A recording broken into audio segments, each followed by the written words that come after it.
The Red Sea Crossing.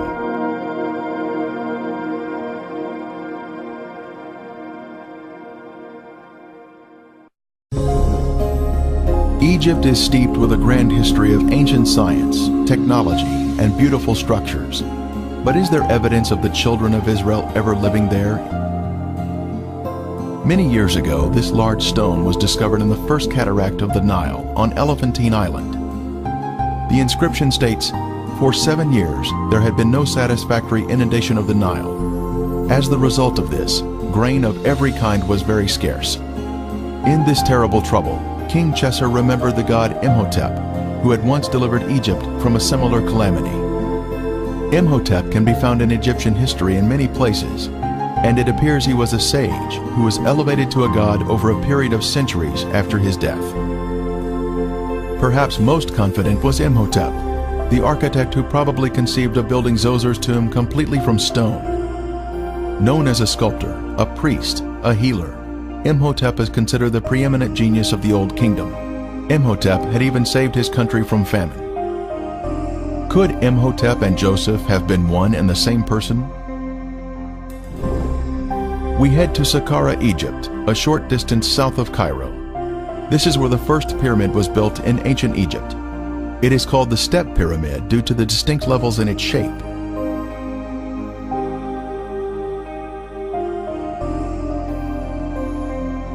We can see where a smooth veneer layer of limestone had once been applied over the brick, creating a smooth surface, but most of it has since been removed. Here is where we find the statue of Pharaoh Zoser, under whom Imhotep served. It was on the base of this statue of Zoser that Imhotep was mentioned as a man, not as a god. He was first after the king, with his cartouche shown here. At the complex of buildings, the main hall is of importance to us. It was here and in other locations in Egypt that Joseph saved his country from famine. Then Joseph said to Pharaoh, "Indeed, 7 years of great plenty will come throughout all the land of Egypt, but after them, 7 years of famine will deplete the land." In Joseph's day, as one entered the building, they would make their way down this hallway to purchase grain. There would be many cashiers available for customers of various languages to trade for the much-needed food. The famine was all over the face of the earth, and Joseph opened all the storehouses and sold to the Egyptians. As we exit the hallway through the area in the rear, we see over on one side a series of deep structures where grain was stored underground during the 7 years of plenty. Then over the next 7 years, it was sold to the Egyptians and visitors from other countries. A system of vertical underground silos created a cooler environment for the grain to be stored. This was the design of the genius, Joseph. When grain was removed from storage, the oldest grain was carried up by way of this long descending stairway. The grain silos were interconnected via tunnels, which allowed the grain to flow down to a central exit point located at the bottom of this stairway. A record of this event of removing the grain can be seen on hieroglyphics such as this at Thebes, showing the sacks of grain being carried up the stairs from the granaries. Another example of this can be seen at the tomb of Iti. As a way to honor the Lord of Heaven, Joseph built this first pyramid in Egypt at Saqqara to show his thankfulness to the Lord for honoring him and saving the Egyptian people from famine. In that day, there will be an altar to the Lord in the midst of the land of Egypt. Centuries later, many other great pyramids were built in Egypt, following the lead of Joseph or Imhotep. The children of Israel were living in the best of the land of Ramses, as Pharaoh had commanded. This area is the fertile Nile Delta in northern Egypt. And Israel dwelt in the land of Egypt, in the country of Goshen. This also describes the fertile Nile Delta. The Nile Delta is shown here at the northern termination of the Nile, full of lush vegetation, in contrast to the surrounding desert. On the night of Passover, the firstborn in each Egyptian home died in the final plague. Then the children of Israel left Egypt that same day. And the children of Israel journeyed from Ramses to Succoth. On that very same day, it came to pass that all the armies of the Lord went out from the land of Egypt. On the day of Passover, the children of Israel crossed the canals of the Nile and became an organized unit at Succoth. They had left the country of Egypt proper, but they were still in territory controlled by the Egyptians. So God led the people around by way of the wilderness of the Red Sea. The wilderness of the Red Sea is what we call today the Sinai Peninsula, which is surrounded on two sides by the Red Sea. It was through the northern region of the peninsula that they traveled day and night, making their rapid escape from the hands of Pharaoh. During the day they were shaded by the pillar of cloud that would have also provided moisture for them. At night, the pillar of fire would have given them light for their journey. At Etham, they turned south and headed through the mountains in the wilderness of the Red Sea, traveling through a narrow canyon, then stopping at the Red Sea. This expanse of water is called the Gulf of Aqaba today, but in Moses' day, it was called the Red Sea. King Solomon also built a fleet of ships at Ezion-Geber, which is near Elath, on the shore of the Red Sea, in the land of Edom. Ancient Elath is modern-day Eilat, Israel. Our modern Gulf of Aqaba is the ancient Red Sea, or Yam Suf.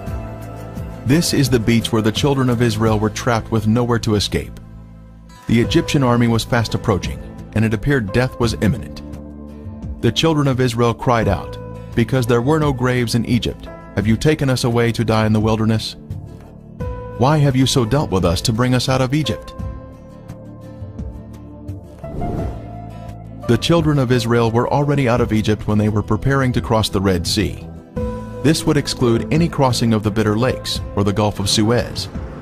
It was at this site that God was preparing to demonstrate His loving care for them. This is the large beach on the Gulf of Aqaba, called Nuweiba, Egypt. This is where it appeared that the forces of darkness were about to be triumphant, but God was in control. Across the Gulf is the land of Midian and the holy mountain of God.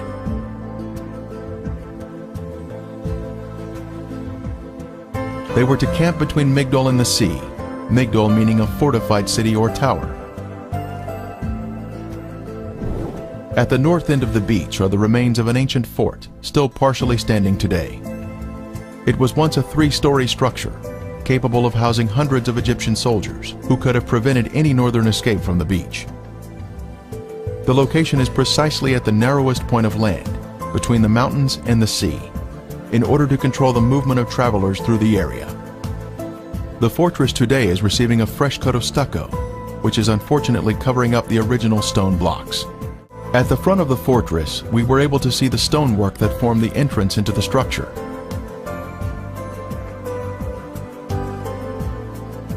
In the middle of the courtyard, we can see an ancient well that would have supplied the fresh water for the many Egyptian soldiers that were housed here. Outside, we can see how tall the structure had been in its former days, a full 3 stories in height. Another description of the location for the Red Sea crossing was Camp before Pi-Hahiroth, which means mouth of a hole or canyon.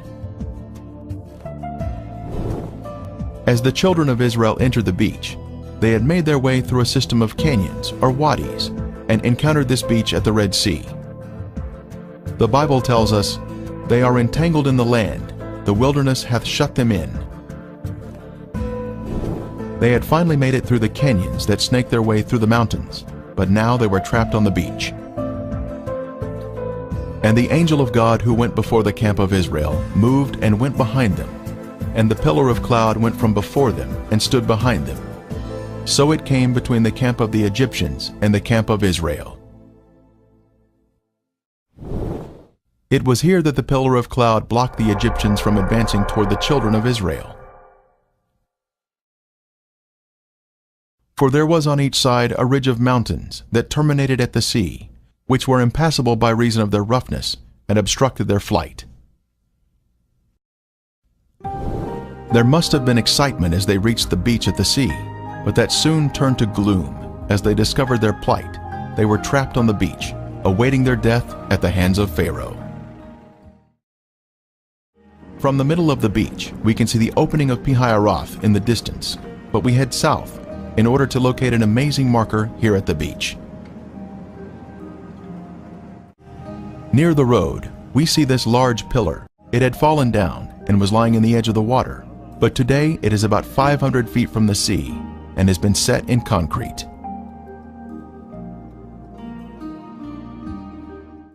Features of the red granite pillar include the fact that it is of Phoenician or Hebrew design and is 3,000 years old. It was placed here for a reason, to mark the location of the crossing of the Red Sea on dry ground.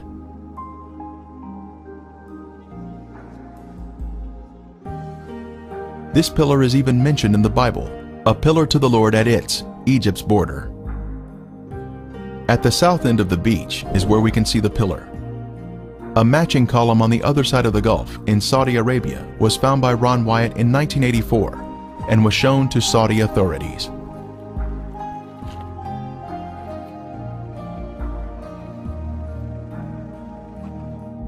On the Saudi pillar were Hebrew inscriptions which included the words Pharaoh, Mizraim or Egypt, Moses, death, water, Yahweh, Solomon, and Edom.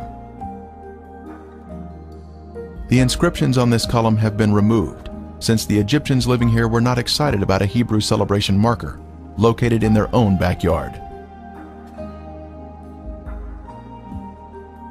Using Google Earth, one can zoom in on the beach here and spot the pillar standing near the road. This is an exciting use of technology to see the Bible come alive.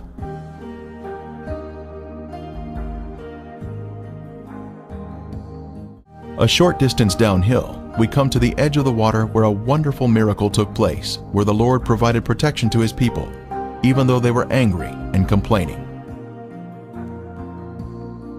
Are you not the one who dried up the sea, the waters of the great deep, that made the depths of the sea a road for the redeemed to cross over? For centuries, this beach has been named for the crossing of the Red Sea at this exact spot. On Google Earth, we can see the name Nuweiba at this point on the beach. This older, detailed map reveals to us the complete name of the beach. Nuweiba is short for Nuweiba al-Muzayina. The name on this beach, Nuweiba al-Muzayina, gives us confirmation that we are in the correct location. The translation of that name means waters of Moses opening. This is where the waters opened by the hand of God. We have confirmation that we are at the correct location. Moses once stood here with the children of Israel, and the water was opened before them by the hand of God. An amazing testimony of truth. Depth charts of the Gulf of Aqaba show the Eilat Deep to the north and the Aragonese Deep to the south. Between these two deep areas is a path through the sea. Investigations have revealed artifacts which confirm our previous conclusions about the site. The seafloor is smooth and contains gradual contours. Our first artifact to inspect is this chariot wheel that still has 3 of its 4 spokes, plus the hub is extending upward. We see 90-degree angles here, which are a sign of man-made structure. The Lord looked down upon the army of the Egyptians, and He took off their chariot wheels.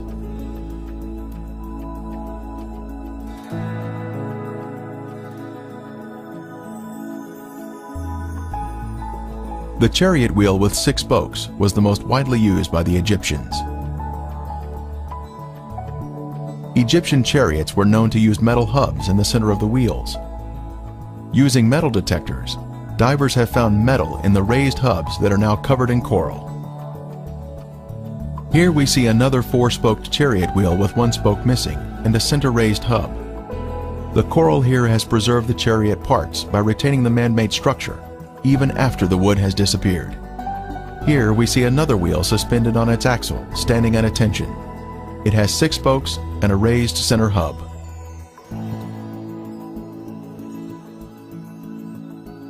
Ron Wyatt made many dives here and located many artifacts.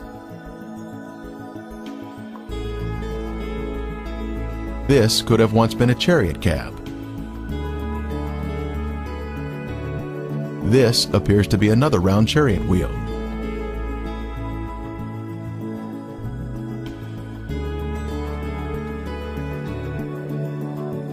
Horse remains have also been found here, such as this shrunken hoof. Horses are not in the Sinai Peninsula today. Human remains have also been found, such as this coral-covered femur bone on the right. Lab tests confirmed that it is in fact bone.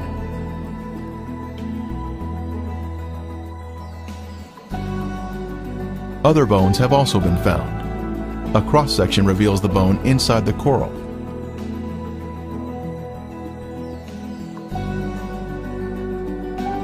Here we see a chariot wheel standing on its axle in this old 1978 footage shot by Ron Wyatt. Next, we see an 8-spoke wheel with 1 spoke missing. 8-spoke wheels were only used during the 18th dynasty, the time of the Exodus.